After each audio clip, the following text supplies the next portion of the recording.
Hi everybody, we're back.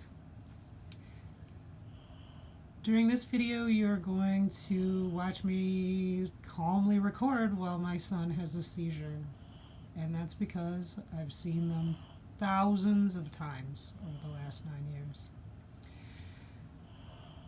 I know that it's absolutely horrifying to watch a video of a child having a seizure. And I know this because when I was first looking up his condition and I was looking at epilepsy, I watched all these videos on YouTube of children having seizures and their parents just recording it for the neurologist. And I couldn't believe they could sit there and calmly watch while this happened. And now I understand that there is not really anything else that you can do.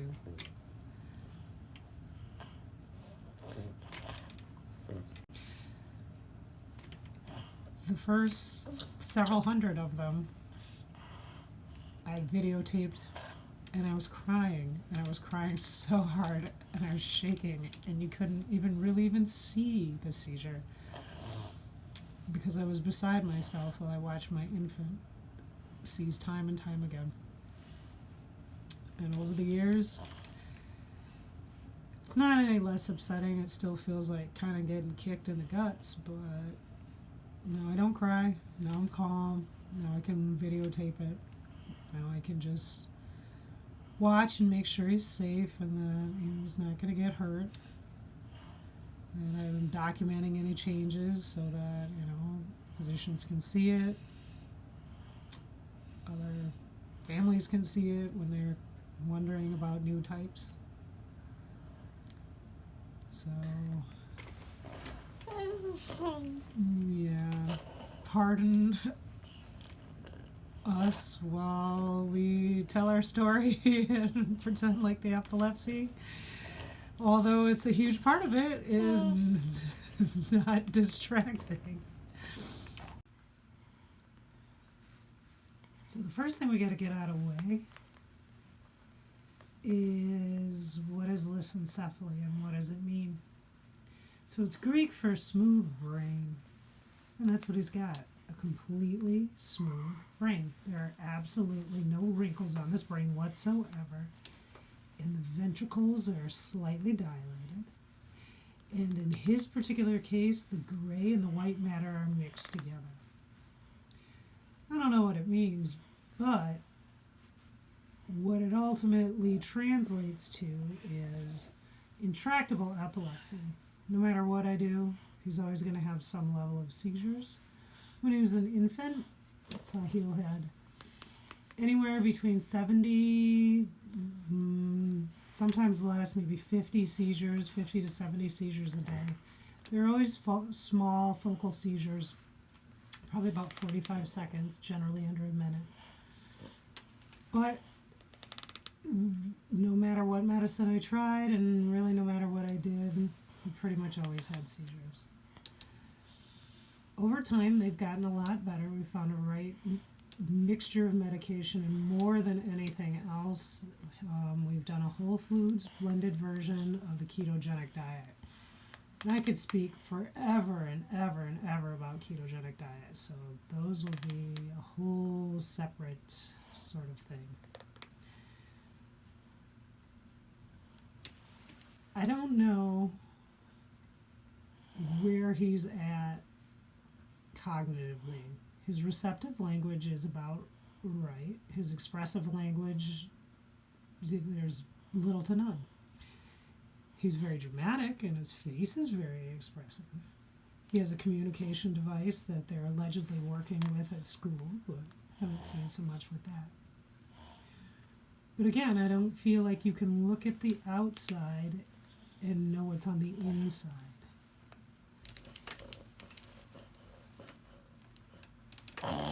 So this is a focal seizure.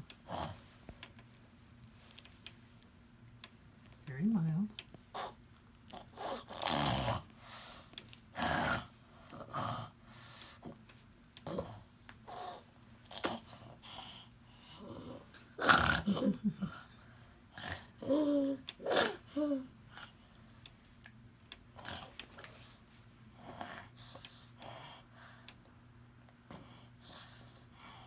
what's considered a simple focal seizure because he never really loses consciousness during it, which you can see from these spasms.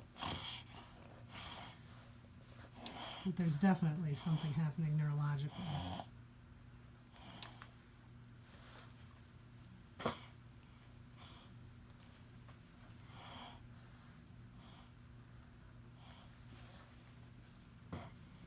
Tried every medication.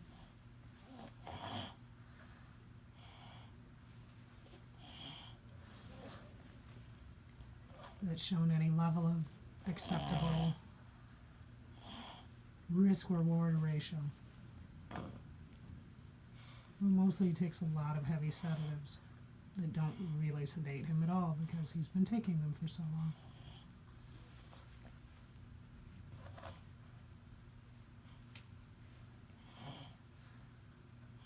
Right now we're having a lot of breakthrough seizures because he had a head cold and has been receiving over-the-counter medication and a lot of prednisone and steroid inhalers to help with the congestion and inflammation.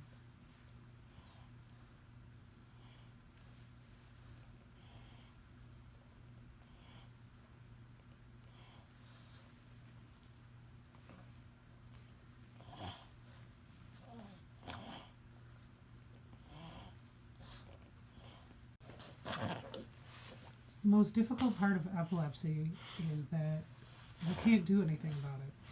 You can't stop it. No physician can stop it. No priest, no exorcist, no nothing. You're completely powerless. You cannot force the person to be in this dimension with you. You cannot force the seizure to stop. All you can do is tranquilize them and hope that that works. So there's a level of accepting your powerlessness that you're forced to do, and that's a challenge for any parent, and that's the most challenging part of being a special needs parent, at least for me, is accepting that no matter what I do to my son, I can't really control them. We've gone from more than 70 a day down to between, 4 and maybe 5 of them. But it's still difficult every time you see it. Mainly because I can't control it and I can't stop it. He's not in any pain. These are very short. They don't really bother him. They don't do any kind of real physical damage. But when his brain is doing this, it's not doing other important things like controlling his temperature or controlling muscle tone.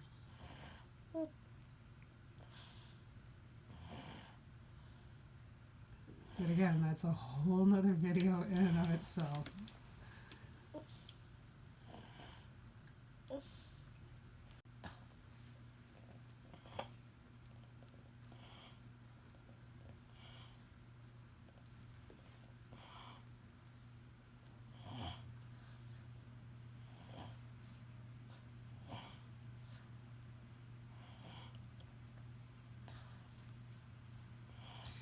In the 1990s, there was a follow-up on Willowbrook, Where Are They Now? And one of the guys who had cerebral palsy over the years had been given a communication device and was able to kind of communicate what had happened. And this man, although he was physically very disabled, was not cognitively disabled in any way. He was able to communicate clearly with this device and remembered every single nurse, every single person who beat them, who made them eat shit, and I do mean literally eat shit. If you don't know about Willowbrook, Google it, because they did hepatitis A experimentation on them in which they force-fed them actual human feces. He remembered everyone. And although this man was not bitter, he was able to tell everyone everything. So you never really know. You don't know what your actions which actions will come back on you. You don't really know how much of things are being processed. You can't know. All you can do is treat people the way that you wish that you would be treated. You can put yourself into their shoes and give them the same humanity and dignity that you would want, that you'll want at the end of your life when you can't walk, when you have a harder time talking, when you're not continent anymore, when you're choking and spluttering on food. Think about how you would want to be treated, and then you know how to treat these kids.